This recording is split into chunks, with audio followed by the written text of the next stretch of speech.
Storytelling is probably one of the most important tools out there to hook your listeners and to keep them engaged. But a lot of the advice that is out there makes it sound so complicated. What I want to tell you is storytelling is actually pretty simple if you know what matters. Let's watch a short clip by Leonardo DiCaprio. Y'all know who that is? And then you tell me what makes the story so special. I was on a plane to Russia and the engine exploded. I was looking out the window and the entire engine just turned into a fireball. I was the only person there that seemed to see this, but it was a flaming fireball. I kind of felt like I'd already died and gone to heaven because no one said anything. And I was screaming at the top of my lungs saying, "What the hell is going on here?"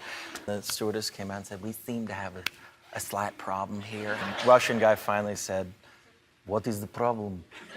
And I said, "Well, we lost one of our engines." He goes, "How many engines did we have?" She goes, "Well, we had two, and now we have one."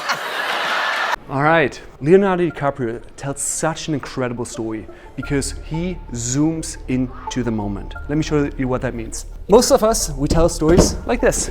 We're like, well, I had a problem, it was very difficult, but then I overcame it and yeah, now it's done. This is how 99% of the people tell stories.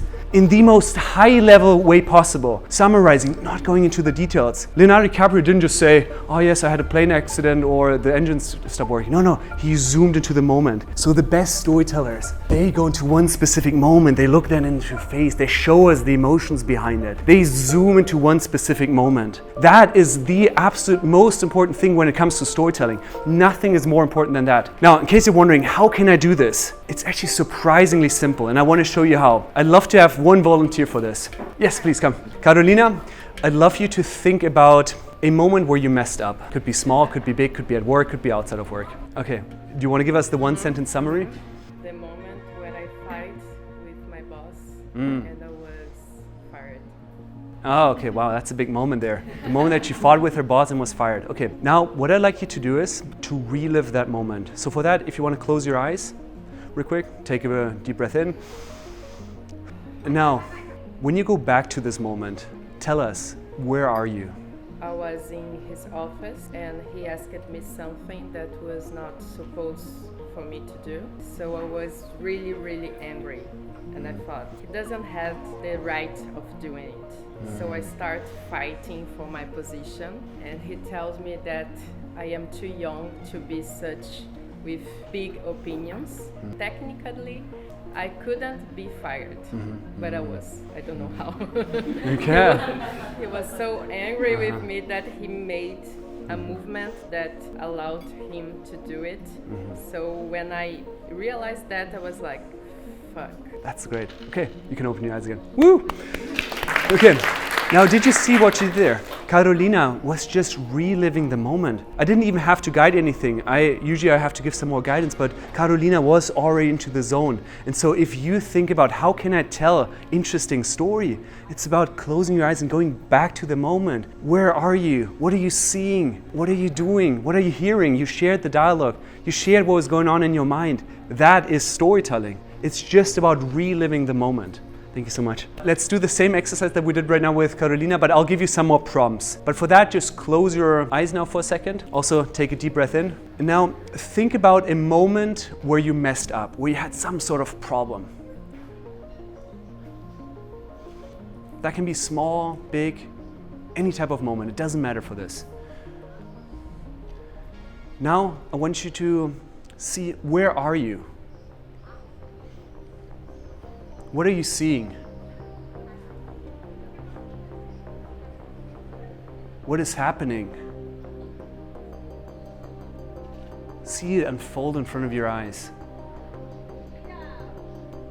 Is there maybe another person? What does that person say to you? What are you thinking? That's it. You can open your eyes again. Now keep that memory right now on top, and I want you to turn to your neighbor And for 30 to 60 seconds, I just want you to share that same memory that right now popped into your mind. I want you to share that with a neighbor. And exactly how it was, like, where are you? You describe it, right? What's going on through your mind? All those details that you just heard, well, share that with a neighbor. So share this one challenge or this one time where you messed up.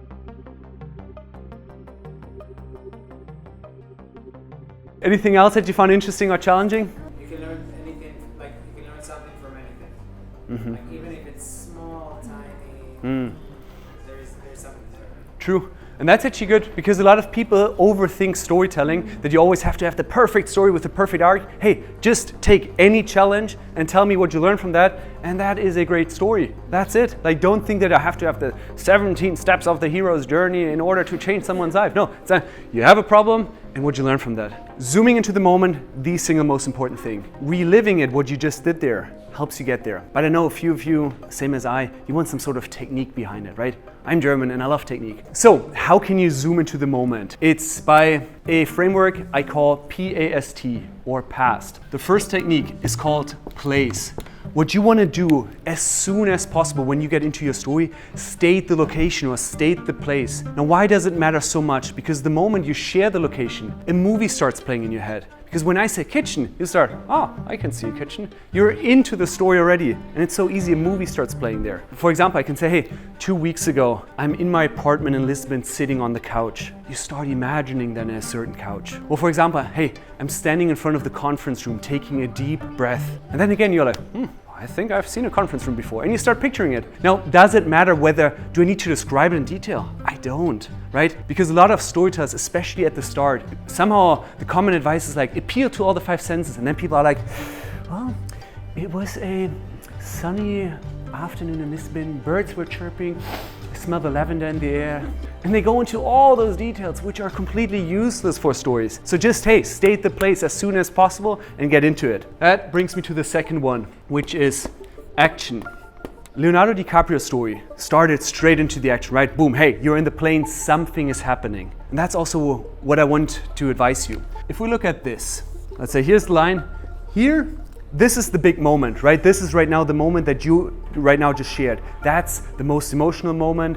That's the challenge that you're facing. Then we have all those small moments before. So maybe, let's say this is a moment that you share, you said about having this conversation with your boss, right? So that could be this big moment. And then maybe Carolina started her career here. Then maybe here she got a nice promotion. Then maybe here that something else happens. And now most people start all the way here, right? Where do you think you should start? In the action, where is the action? Second before the action. Yes, start as close to the challenge as possible. Like all that stuff, cut it ruthlessly. Because I know so many people are like, oh, here's the company history and all the things that I did before. No. You want to get as close to the challenge as possible. You want to get to the juicy stuff as quickly as possible. Like, trust your fellow human beings that they will figure out the context. Most of the times they will. So what are some examples of actions? It could be, hey, I'm in my apartment, I open my laptop, 200 notifications pop up. Fuck. Right? That could be into the action. Or, hey, I'm at the airport putting my bag in the security belt. When someone calls my name, boom, immediately into the action.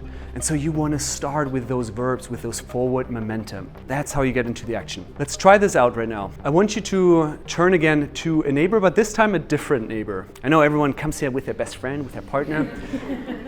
This time, I want you to have the privilege to tell a story to a stranger and not just the safe stories to your partner. So find a different person, share just the first 2 steps of your story. And just to be clear, that is maybe like 30 seconds of the story. Like we don't go into the full story, but just the place and the action. Cool, okay, let's hear from 1 or 2 volunteers who'd like to share the place and the action.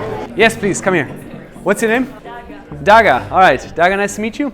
Daga, would you like to share just the start of your story, not the full story? I was in my living room writing stuff on my iPad. I was really into it. Then I suddenly realized, oh, what time is it? I checked my phone and it was 4 minutes to 7. And I realized, shit, because I have this event that starts at 7. Oh, which event? Hey, nice, good job. That's the first 2 steps of my Perfect. stuff. Yeah. Did you see, like, we wanted to know, what was that event? Obviously, we know which event it is. This is how you start, because we immediately, like, we want to know the rest. Let's then talk about the next one. That one is actually my favorite. Now, oftentimes our stories will have more than one character, right? And when you share about that other character, what do most people say? They're like, well, I had a conversation with my boss and he was very frustrated with me. This is how most people share then the conversation. They just, again, summarize it. But the best storytellers, they quote that person. So they say, hey, right in this moment, my manager looked at me and he said, Philipp, that presentation, we can't do this. This is terrible, right? I share the exact words of that moment. The technique is called speech or dialogue. And so anytime that your story has more than one character, share the exact words of that moment. What was that person saying in that moment? What were the exact words? Quote that person. Dialogue or speech is the most powerful way or easiest way to bring a story to life because it immediately takes us into the vivid moment. Let's look at some examples and then you tell me how we can improve that. First, you see without speech, and on the right you see with speech. Judy from marketing was very satisfied working with us. Now that is pretty boring, right? How could you reframe this? I want to have your help. So I want you to say, Judy said, do. This is what I want to hear from you. And I have this beautiful, how do you call this? Unicorn? All right, this beautiful unicorn. And I'll be throwing this unicorn somewhere in the room, and whoever catches it will tell me how to turn this into dialogue. Cool? All right. What's your name? Shamek. Okay. How would you reframe that? So Judy said, boom, boom, boom. Judy said that we've done exceptional job. Perfect. I love this. The only one, cut the that. So Judy said, boom. Judy said, exceptional job, guys, on this project. This sings, right? Perfect.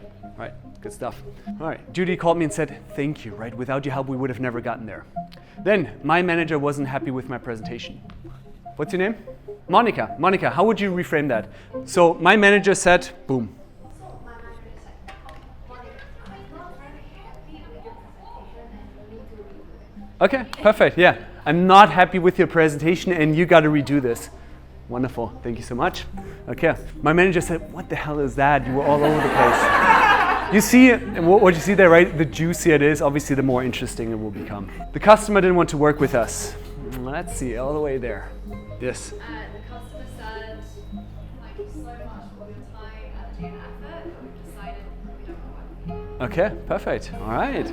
That is easy for you guys. I thought the examples that you gave, they were perfect, right? They were great, they felt very truthful. If you want to make the story a tiny bit more juicy, well then pick dialogue that is slightly more exciting there. And so, yes, we want to be as truthful as possible as storytellers, but sometimes we also don't remember, right? I don't remember what someone said a year ago. So there you can use the words that could have been used in that moment. And there you can also make it maybe slightly more concise and slightly more juicy. So this one is a technique that I use all the time. So anytime that you have another person in there, use the speech or use the dialogue of that moment. It works really, really well. Let's now talk about the last technique, and that technique is called thoughts. Let me share that. Bad storytellers, they just describe the situation where they're like, hey, I had a conversation with my boss and it was tough, right?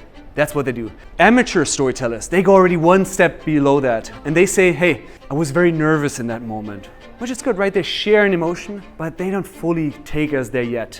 The best storytellers, they share what they were thinking at that moment. So they don't just say, I was nervous in that moment, but they say, I thought, oh man, this is gonna be the worst presentation of my life. People will walk out of this and will laugh at me. So they share whatever is going on in their mind. Let's try this out. I'd love to have one brave soul to help me on this one. Who'd like to volunteer? Yes, please. Lara, come here. Let me whisper the instructions in your ear.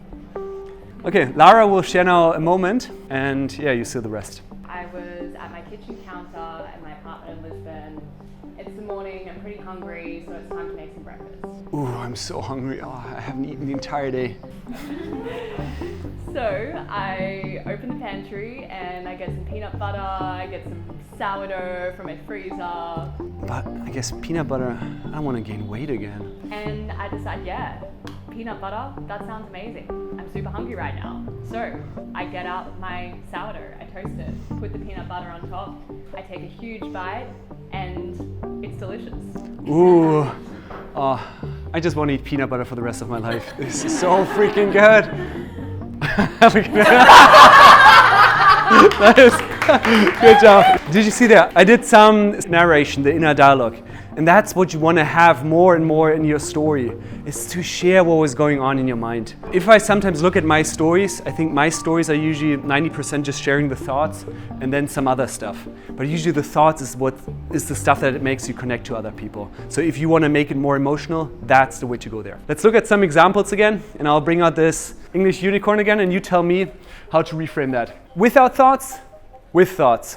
I was looking forward to give that speech. Now again, that is pretty boring, right? How could you reframe that? I thought, Because I really want to do it well for that speech tonight. Yeah. I thought, oh yeah, I really want to do it well tonight. Perfect. Awesome. I thought, oh man, I'll crush this, right? This will be the best presentation on this planet. Cool. I was worried that the client would push back on the price. Let's see, Peter. I was terrified that the client would push back on the price. So right now, you replaced worried with terrified, which is still, you described the emotions, but you didn't tell us what was going on in your mind. I thought that the client would push back on the price and I would be fearful and like that. I just had this moment of slow.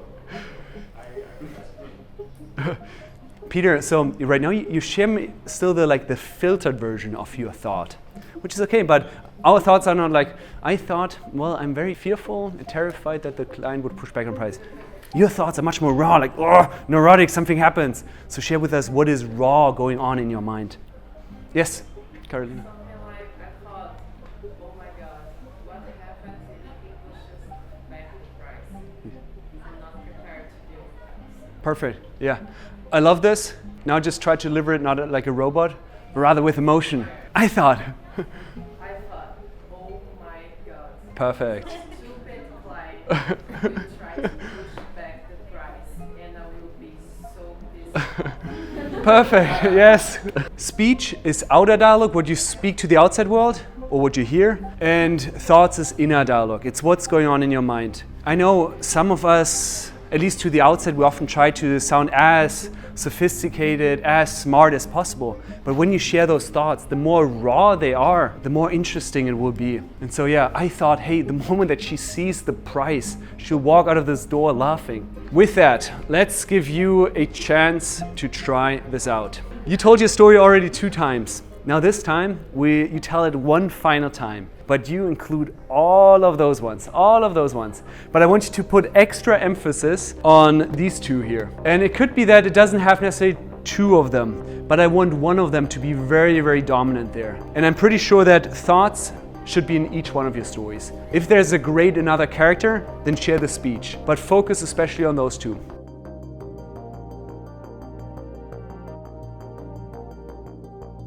I'd love to hear 1 or 2 examples. Who'd like to share their short 1-minute story? Let's hear from one more person. Yes, come here. I wake up and I'm on a train, but it's the middle of the night, the train is empty and not moving. And I think to myself, oh fuck, where am I? And then I begin to piece things back together. The last thing I really remember was drinking 3 beers very quickly in the London Paddington train station after having ended things with my girlfriend. Because that's a really good way of processing emotions in England. So I drink the beers, I get on the train, I'm heading home, but of course, I fall asleep. So now I'm in the middle of nowhere in a new country, in fact, Wales. But that's not the worst thing. So I remember that I sat down on a table-style seat, and I was on the aisle, and there was a really cute-looking old couple who was sitting on this side of me. How did they get out? Well, this old couple must have had to either climb over this hairy British man who drank too many beers, or under the table to get out. And you know how when you go through a breakup, you kind of want to feel like a little bit good about yourself? You don't want to feel like an asshole? Well, yeah, that was about 2 hours after my breakup, and I was definitely the asshole. Hey, all right, bravo! Good stuff. Beautiful. That was so good to listen to, right? Hey, boom, we're straight in that train with him. Let's watch one more short video, 1 minute video, this one of former President Barack Obama. Let's watch this and then see whether you spot all the different elements of that used to be here before. I open up the curtains. It's pouring down rain outside. Pouring down rain, horrible day. I make myself some coffee and I get the newspaper outside my door and open it up. There's a bad story about me in the New York Times. I get dressed, shave, walk out, just kind of still groggy, still staggering. My umbrella blows open. That ever happened to you? As I'm walking out, and I get soaked. I'm just soaked. I get in the car. I say, all right, how long is it going to take to Greenwood? An hour and a half. An hour and a half. So we're driving, and we're driving, and we're driving. Doesn't seem like we're going anywhere. Sheets of rain are pouring down. So I'm about to make my pitch. I'm trying to muster myself up. Let me make the best of this. I'm going to do it quick, and then I'm going to get out of here. And suddenly I hear this voice from the back just shout, "Fired up!" And everybody in the room says, "Fired up!" And then I hear the voice say, "Ready to go!" And everybody in the room says, "Ready to go!" And I don't know what's going on. All right. What did you observe? Where are we? How does it start? What's the place? Boom, in his apartment, right? We're immediately into it. We know exactly hey, I obviously have never been to his place, but I can see him right now in his apartment. Action. Tons of action, right? Everything is like, oh, the umbrella, tons of actions throughout. What's the speech? Fired up. Fired up! Ready to go! Yeah, good speech in there as well. What about thoughts? And I thought we'll do the speech weekly. Okay, yes, there was some thoughts, yeah. Thought I would get it over with. The repetition of when it's like, oh, an hour and a half, the drive. Uh, An hour and a half. yeah, true. That was also going on in his mind. That's it. That's pretty much. I think this one is probably the strongest on the actions, right? The actions are very, very precise, very, very vivid. But there you saw, hey, exactly what you learned today, he's doing there, and it makes the story so captivating. And it's also just a reminder. I know in storytelling Lisbon we have 7 minutes to tell a story. It's great, but oftentimes when we share a story in front of friends, in front of coworkers, like, hey, you can do that in 60 seconds, you can do that in 30 seconds, in 90 seconds, and tell the most incredible story out there. So I would actually encourage you, when you tell your story, train yourself. How can you tell the most magnetic stories in the shortest time possible? What did we cover today? You know, what's the single most important thing when it comes to storytelling?